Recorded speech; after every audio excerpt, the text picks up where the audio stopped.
¿Sabías que en la ciudad, con la historia clínica electrónica, los médicos de todos los centros de salud cuentan con tus estudios clínicos para que puedas atenderte mejor y más rápido? Chatea con la ciudad para saber más. Vamos, Buenos Aires.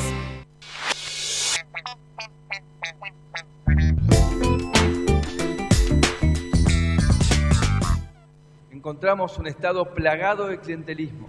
Una declaración así medio lateral que hizo el ministro de Producción de Antesica, que podía haber un bono de 5.000 pesos, se agarran de esto y ya empiezan a hacer campaña ofreciendo un bono para que caiga y se cobre, o antes o después de las elecciones, sí, solo si gana Cambiemos. Sí, ¿me puedes pasar cómo estás? Tu nombre, tu quill y tu fecha de nacimiento, que chequeo a ver cómo estás en la negativa, si te sale o no. Te sale bien, ¿viste? Te sale bien la negativa. ¿Sabés qué preciso? Que mañana antes de las 10 de la mañana me lo acerques en el Consejo Deliberante. Un fallo reciente de la jueza Servini de Cubría, que acaba de suspender un bono que usted había determinado de 5.000 pesos para los desocupados. Primero, nosotros siempre somos respetuosos de todas las decisiones que toma la justicia.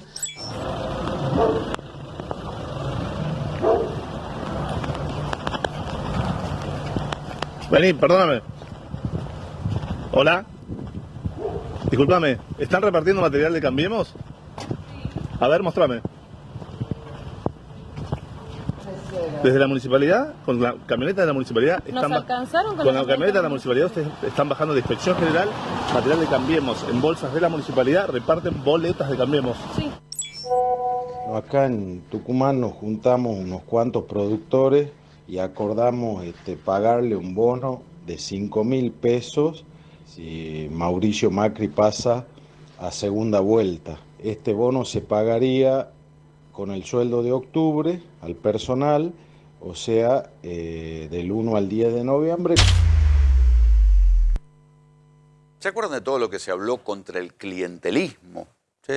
¿Se acuerdan de todas esas prácticas detestables que había en el peronismo? Bueno, muchachos, el clientelismo ha llegado. Y estas son las cosas divertidas que tienen las campañas electorales. Del mismo modo que después de haber perdido en las PASO, el gobierno empezó a tomar medidas que eran propias de los 70 años de decadencia anteriores. O sea, congelar precios de tarifas, sacarle el IVA a los alimentos, volver a imprimir plata después de todo lo que habían renegado. Todas esas cosas que sucedieron en estos últimos meses, desde que terminaron las elecciones primarias. Ahora, en el último tramo de la campaña electoral, las postales del clientelismo, del tan detestado clientelismo que están tomando los republicanos del gobierno, son muy divertidas, muchachos. La verdad que son muy divertidas. Desde hoy en Corrientes, ATE Corrientes, el sindicato de los estatales, denunció que el gobernador de Corrientes, en diferentes dependencias, siempre con instrucciones verbales, citaron a la gente, le dijeron vayan a la marcha de Cambiemos porque si no se van a quedar sin trabajo. Hay un parte desopilante por el cual citaron a los policías de Corrientes a que fueran a las dependencias, todos los policías de la ciudad se presentaran, cada uno en su lugar de trabajo, vestidos de civil. Y no les decían para qué, pero sí tenían que estar justamente antes de que empezara la marcha del Sí se puede en la provincia de Corrientes, que dicho sea de paso, esto no les obliga, juntó bastante gente. Estas son las postales del clientelismo que estamos viendo y que en algunos casos, como nosotros les anticipamos hace un par de semanas, alcanzan ribetes bastante grotescos. Hace un par de semanas nosotros les presentamos algo que nos empezó a llegar del conurbano, que decía que en diferentes localidades, en el Partido de la Costa, en Malvinas Argentinas, estaban ofreciendo 5.000 pesos por un bono para desocupados. Pero todavía no existía el bono, entonces era raro. Entonces decíamos, ¿qué están ofreciendo? Si no hay ninguna resolución, ningún plan que quepa o que sirva para dar esos 5.000 pesos de bono a los desocupados. Con el tiempo se confirmó que esto que era un rumor era verdad. ¿Sí? Ofrecían en diferentes lugares del conurbano, siempre lo ofrecían punteros de Cambiemos, cuando Cambiemos estaba en la oposición en esos lugares, como por ejemplo Malvinas Argentinas, o directamente los intendentes cuando eran lugares donde Cambiemos gobernaba en los municipios. Ofrecían por única vez 5.000 pesos. ¿Con qué particularidad?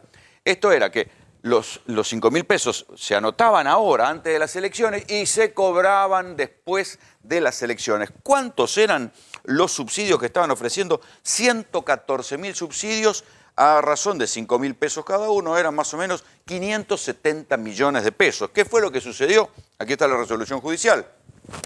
Lo frenaron. Hoy hubo un amparo contra esto. El Partido Justicialista, los apoderados del Partido Justicialista se presentaron a la justicia electoral.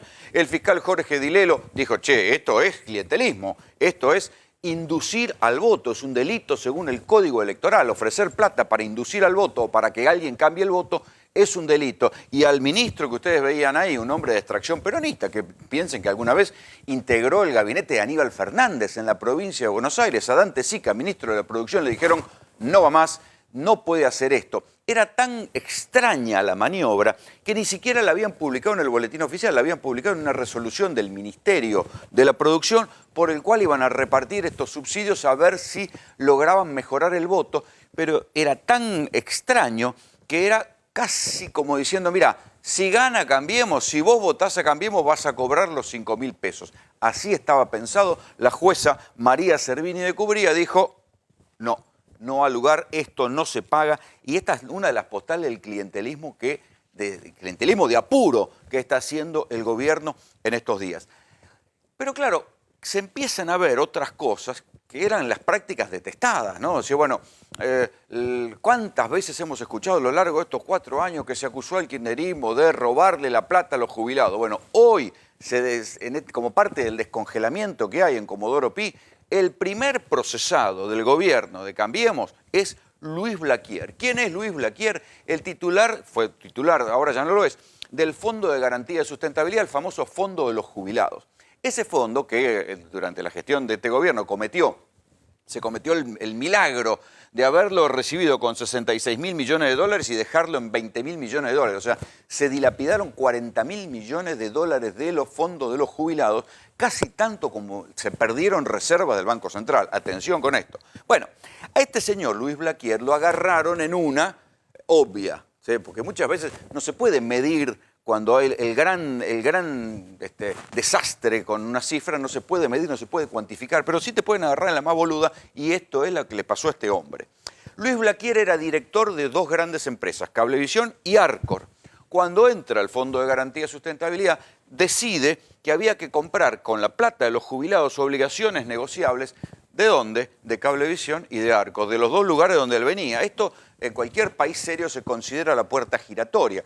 Alguien que viene de la esfera privada no puede entrar al Estado y hacer que le paguen o que se hagan operaciones que favorezcan a las empresas donde él venía. Aquí que la justicia demostró también que él había ocultado que había sido directivo de estas empresas y que, para peor, había dejado a su hermano en el puesto que había dejado en esos directorios. Conclusión, procesado. Se convirtió en el primer procesado de la era Cambiemos. Otro que está complicado también por hacer este tipo de negociaciones incompatibles es, ¿se acuerdan de Aranguren? Juan José Aranguren, el ministro de Energía, el hombre que tenía como 13 millones de pesos en acciones de Shell.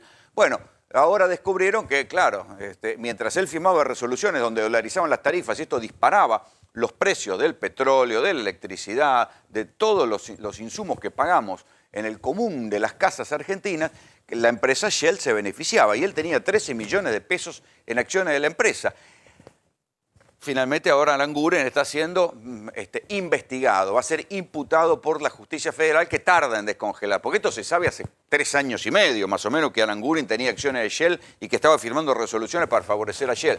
Pero bueno, algún día la justicia se despertó y ahora sobre el final del gobierno de Macri decidieron imputarlo a Aranguren. ¿A quién más imputaron? A Laura Alonso. ¿Se acuerdan de Laura Alonso, la titular de la Oficina Anticorrupción? Que justamente por esto ella emitió un dictamen diciendo que Aranguren no había cometido ningún tipo de delito. Entonces, ¿qué pasó? También va Laura Alonso,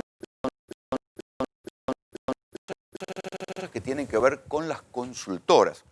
Mientras a cualquier jubilado el PAMI le niega medicamentos, dice, usted si tiene un auto de hace 10 años no le vamos a dar los medicamentos gratis. Se sabe ahora que pagaron, el PAMI pagó, escuchen bien, primero en el año 2018 26 millones de pesos a una consultora, ¿sí?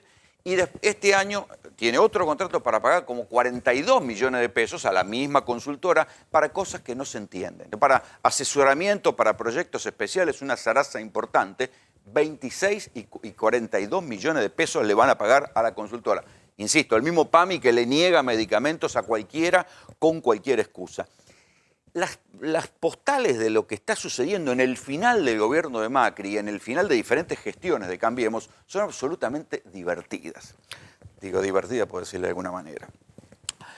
La familia Cariglino, por ejemplo, es la familia que gobernó durante mucho tiempo en Malvinas Argentina, con el kirchnerismo, con Scioli, siempre. Después se pasaron a Cambiemos cuando perdieron con Leonardo Nardini y ahora quieren volver a ser intendente. Bueno, en Malvinas Argentinas trascendieron empezaron a divulgar la manera en que Cariglino, con su firma, acá tengo algunos de los certificados porque son muy divertidos, habilitaba prostíbulos, ¿sí? Entonces, claro, como parte del debate electoral saltó que Cariglino, que quiere volver a ser intendente en Malvinas Argentinas, a sola firma durante años y con su firma habilitó diferentes bares que en verdad funcionaban como prostíbulos, pero no lo veían. Algunos de ellos estaban en la avenida principal de Malvinas Argentina. Digo, esto es para que, insisto, las buenas almas que creen que la corrupción está de un solo lado, que el clientelismo está de un solo lado, no se confundan. Si hay algo transversal en la política argentina es la corrupción y el clientelismo, y lo van a encontrar en todos los lados de la gestión. Y lo que uno tiene que hacer en todo caso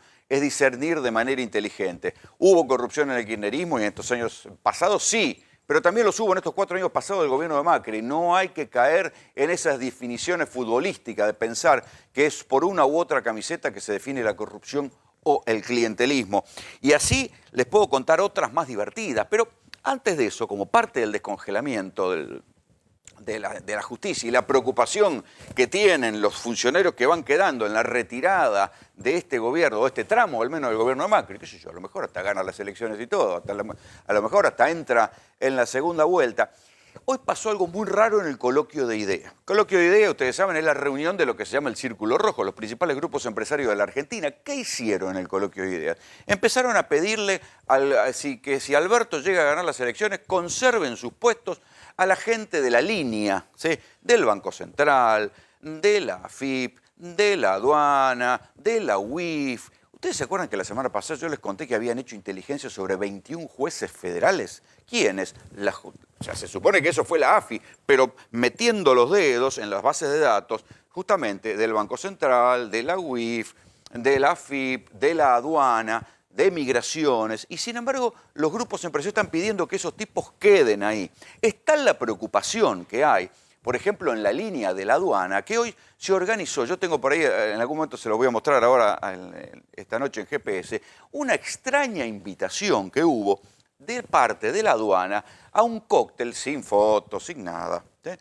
Donde invitaron a jueces y fiscales federales. Aquí tienen la invitación. Esto fue el martes 15 de octubre, 15:30 horas, un Ágape, Dirección General de Aduanas, Asoparo 350, Salón Bandera. ¿Quiénes estaban invitados ahí? Los jueces y los fiscales de los tribunales penales económicos, que son los que tienen que investigar ¿a quién? A los aduaneros, muchachos. Hay cantidad de causas sobre aduanero corrupto, la mafia de los contenedores que se están juzgando en los tribunales penales económicos. No parece muy lógico que la aduana convoque a un cóctel de confraternidad con los tipos que después tienen que investigar a sus propios funcionarios. Raro esto, pero así están las cosas. Otra postal de clientelismo se conoció esta semana, digo porque son tantas y tantas y tantas que se las cuento sintetizadas. El intendente de Pilar, Nicolás Ducoté, había en el año 2017 había armado un programa, una buena intención, por el cual le iba a prestar a gente que tuviera que hacer mejoras en sus casas. Este programa se llamaba SAPEN. Al frente del SAPEN había un señor de apellido Leonhardt, ¿sí? Finalmente se abrió una causa federal donde dijeron, che, muchachos, la plata de este programa SAPEN no está llegando a la gente que tiene que llevar. ¿Dónde está la plata del programa SAPEN? Eran fondos del Estado Nacional, se habían transferido al municipio de Pilar. ¿Qué hizo la justicia federal? Allanó la casa de un empresario amigo, ¿sí?, de Nicolás Ducoté, que se llama Sergio Leonhardt, que es el padre del Leonhardt que preside el programa SAPEN. Esta no era una casa, era una quinta. En esta quinta, en Del Viso, ¿qué encontraron? Bueno, primero lo que les llamó la atención a los tipos cuando fueron a allanar es que había un patrullero de la Policía Municipal de Pilar, ¿sí? Un patrullero custodiando una quinta. ¿Por qué estaba custodiando una quinta? Bueno, ahora se van a enterar. Porque ahí encontraron los discos rígidos que no habían podido encontrar en el municipio con la información de lo que pasaba con ese programa. ¿Y qué encontraron además? 30 fotocopias de DNI truchos. O sea, ¿cuál era? A ver, no hay que ser un gran investigador para darse cuenta. La plata del programa iba, esto es lo que sospecha la justicia, iba a parar a tipos truchos, a personas truchas, y la plata volvía para algún vivo que se quedaba con esta plata. Esto es el clientelismo, esto es lo que se está viendo ahora. Y además de todo esto, el Festival de Inauguraciones Truchas. Nosotros empezamos a contar la semana pasada acá en GPS lo divertidas que son las inauguraciones truchas. El Sindicato de Vialidad se cansó de contar que estaban inaugurando tramos de a 10 kilómetros de autopista que deberían estar completas. Entonces, ya van varias autopistas, no los voy a aburrir con la lista, en Formosa, en Neuquén, en Córdoba, acá en provincia de Buenos Aires, inauguran autopistas de a 10 kilómetros. Entonces, va Macri con el gobernador de turno, con el intendente, llegado el caso, con el ministro Dietrich, que es el que tiene a cargo las autopistas, cortan las cosas, hacen el discurso diciendo que sí se puede, que las obras, que ahora vienen la época en la cual va a aumentar el salario y que Macri comprende el esfuerzo que hicieron, que escuchó lo que le dijeron con el voto de la PASO, hace todo el speech que hace siempre Macri ahora en estos últimos tramos de la campaña electoral, pero la inauguración es de 10 kilómetros, de partes que se inauguran pero no están terminadas. Es más, hubo tal papelón, esto se conoció esta semana, inauguraron un rulo, o sea, una curva de acceso en una autopista en Neuquén, y poco días después de la inauguración a la que fue Guillermo Dietrich, ahí no fue Macri, se cayó un auto en un pozo en esa misma autopista. O sea que tenemos para el final de la campaña, y este es el último editorial en que voy a poder hablar de política, porque ya el próximo GPS me va a agarrar la veda electoral, así que en el final de campaña tenemos inauguraciones truchas, escenas de clientelismo, escenas de intendente desesperado para esconder a Macri en la boleta y la justicia, muchachos, que por fin, después de 3 años de escuchar las cosas que nosotros venimos contando, de que las denuncias que son de sentido común, como las de Aranguren o la del Fondo de Garantía de Sustentabilidad de los Jubilados, recién ahora se empiezan a despertar. Es lo que hay. Bienvenidos, esto es GPS.